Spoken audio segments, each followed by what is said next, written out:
Olá, crianças, tudo bem com vocês? Nós estaremos retornando às nossas aulas, só que iremos utilizar o recurso tecnológico enquanto não acaba essa quarentena, está bem? Vamos dar início à nossa aula. Nosso primeiro capítulo é a nossa história, que se encontra na página 6. Estudar história é compreender os motivos ou as causas e as consequências dos acontecimentos que ocorreram no passado entre personagens históricos. É preciso entender também que as atitudes, as decisões e os feitos de tais personagens históricos foram norteados por seus respectivos interesses. Assim, para compreender a história, é preciso também compreender os interesses dos personagens envolvidos em cada fato histórico. Os fatos históricos são relevantes para a vida de uma pessoa ou de um grupo de pessoas.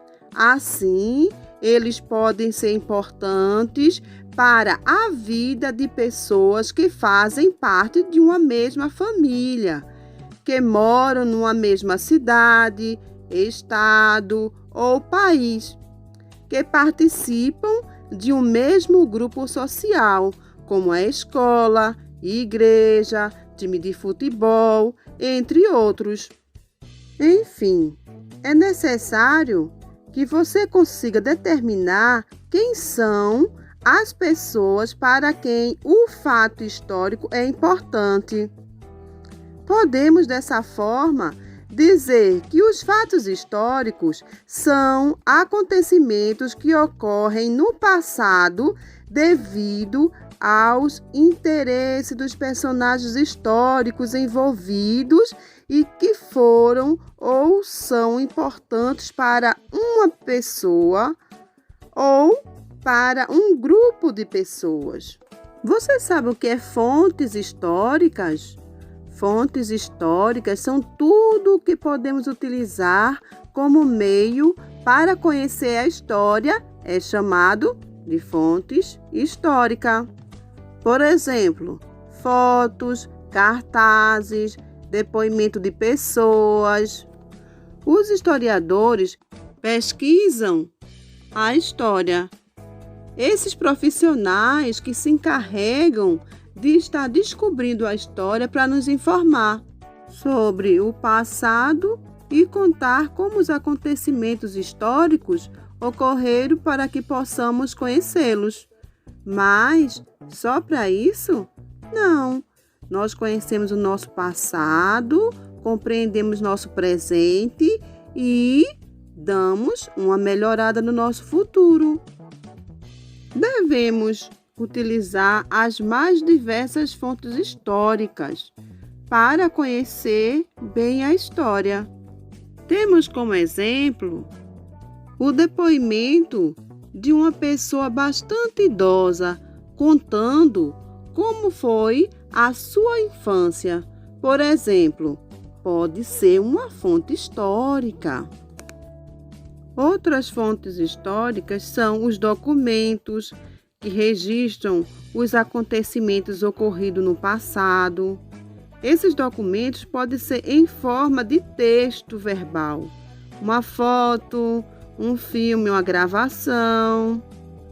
É importante os documentos históricos estarem datados para que se possa contribuir, ou melhor, construir a linha do tempo dos acontecimentos. Essa linha do tempo é a organização do que ocorreu. Iremos agora revisar o conteúdo da página 10, a contagem do tempo.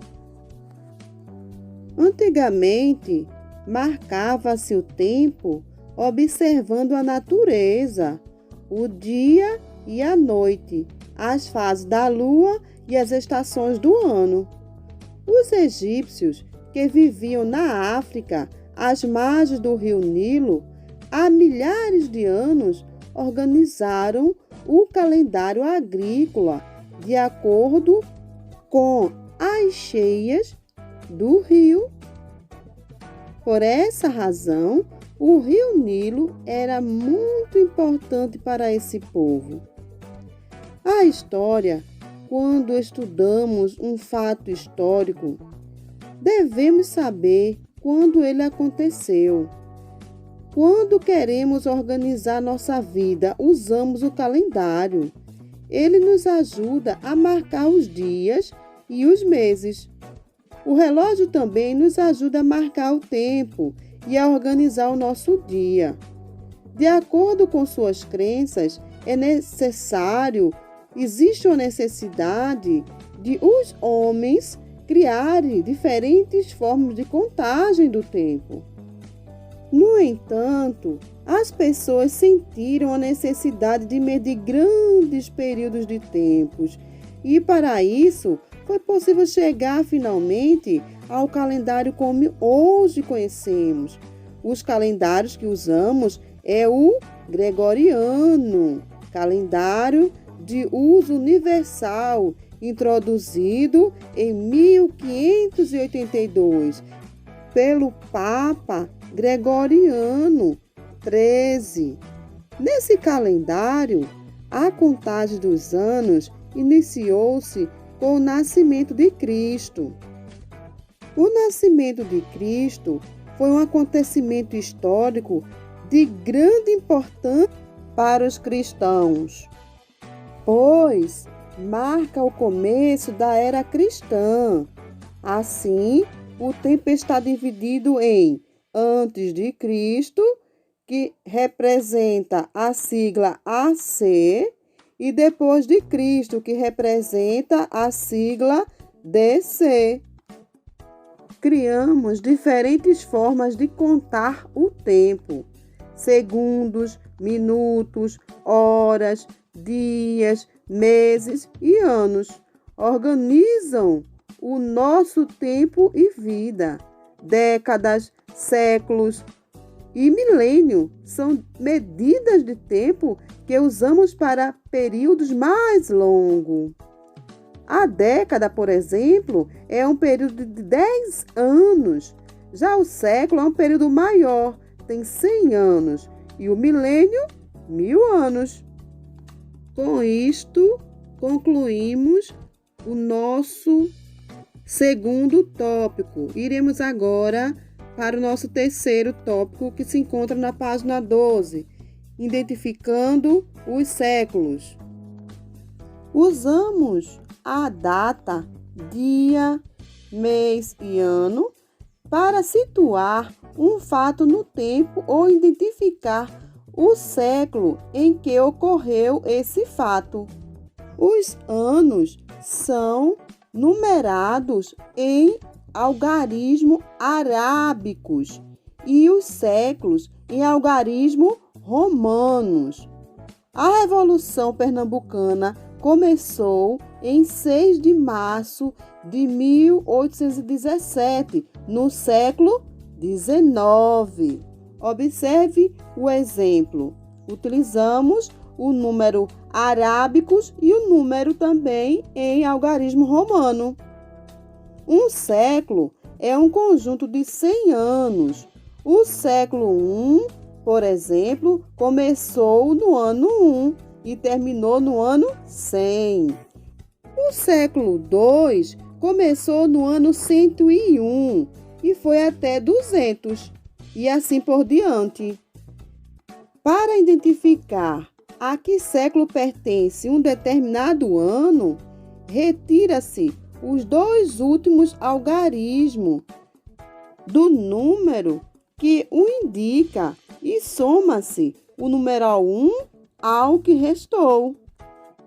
Se o ano terminar em 00, não se acrescenta nada depois de retirados os dois últimos algarismos. Os anos terminados em 00 correspondem ao último ano de cada século. Assim, podemos concluir que o século XXI, o século em que estamos, iniciou no dia 1º de janeiro de 2001. Dito isto, concluímos o nosso terceiro tópico. Iremos agora para o nosso quarto tópico, que se encontra na página 13, a formação do povo brasileiro. O Brasil tem um território imenso e por isso mesmo existe tanta diferença entre as pessoas que vivem aqui. Conhecer os diversos grupos étnicos, ou seja, as pessoas que têm uma cultura em comum, é fundamental para conhecer o Brasil. A formação do povo brasileiro contou com várias raças e grupos étnicos: africanos, portugueses, indígenas, espanhóis, italianos, franceses, ingleses, árabes, alemães, japoneses e muitos outros. Entretanto, podemos dizer que as etnias que foram formando a base do povo brasileiro foram a portuguesa, a africana e a indígena. A população brasileira é resultante da mistura de vários povos que trouxeram ao Brasil seus costumes, suas tradições, sua cultura e sua religião, sua língua, seu sotaque, seu jeito de ver o mundo. Por isso, somos um povo diverso, colorido, com vários modos de ser e de viver. Perceberam o quanto são diversos? Agora iremos nos aprofundarmos um pouco mais em uma dessas etnias. Na página 16, vamos falar agora um pouco sobre os primeiros habitantes do Brasil. Quem foram esses primeiros habitantes do Brasil? Isso mesmo, foram os índios. Apesar de sua importância histórica e de sua contribuição cultural para a formação do Brasil, os povos indígenas ainda são pouco conhecidos, mesmo havendo descendentes vivendo no Brasil. Antes da chegada dos portugueses, os índios dominavam todo o território nacional, do litoral ao interior. Tal fato pôde ser comprovado pela carta que Pero Vaz de Caminha, o escrivão da esquadra de Pedro Álvares Cabral, escreveu ao rei de Portugal, descrevendo como eram os indígenas nativos quando os portugueses chegaram ao Brasil. E nesta carta, ele começou a descrever como eram os habitantes que aqui estavam. Ele dizia que a pele deles era parda, meio avermelhada. Eles têm bons rostos e nariz e são bem feitos. Andam nus, sem nada que cubra seu corpo, e não fazem o menor caso de cobrir ou mostrar suas vergonhas, e Eles são tão inocentes nisso como ao mostrar o rosto. Foi mais ou menos assim que Pero Vaz de Caminha descreveu os primeiros habitantes do Brasil. No período da chegada dos portugueses, os indígenas se dividiam em 7 grandes povos: Tupi-Guarani, Jé, Aruaque, Caraíba, Pano, Tucano e Churruá. A maior parte dos povos indígenas vivia da coleta de frutos da floresta, cacau, maracujá, jabuticaba, araçá, entre outras. Na agricultura, mandioca, milho, batata doce, abóbora, amendoim e etc. Da caça, eles caçavam anta, tatu, veado, paca. Esses eram os animais que eles caçavam para se alimentarem. E da pesca, eles caçavam peixe como traíra, piaba, pacu. Geralmente, as roças pertenciam a toda a tribo e os alimentos colhidos eram distribuídos entre todos. Enquanto esperavam a colheita, os índios eles faziam objeto de cerâmica e utensílio para o trabalho. Cada indígena costumava ter seus próprios instrumentos de trabalho, como o arco e suas flechas. Entre os indígenas, há a maioria das vezes divisão de trabalho por sexo. As mulheres, por exemplo, ela ficava na responsabilidade de fazer o trabalho agrícola, do plantio até a colheita. Coletava frutos, fabricação de farinha, preparava também a comida, cuidado com as crianças, confecção de redes e cestos. Já os trabalhos dos homens era derrubada do mato e preparação da terra para o plantio. Ele também trabalhava na caça e na pesca.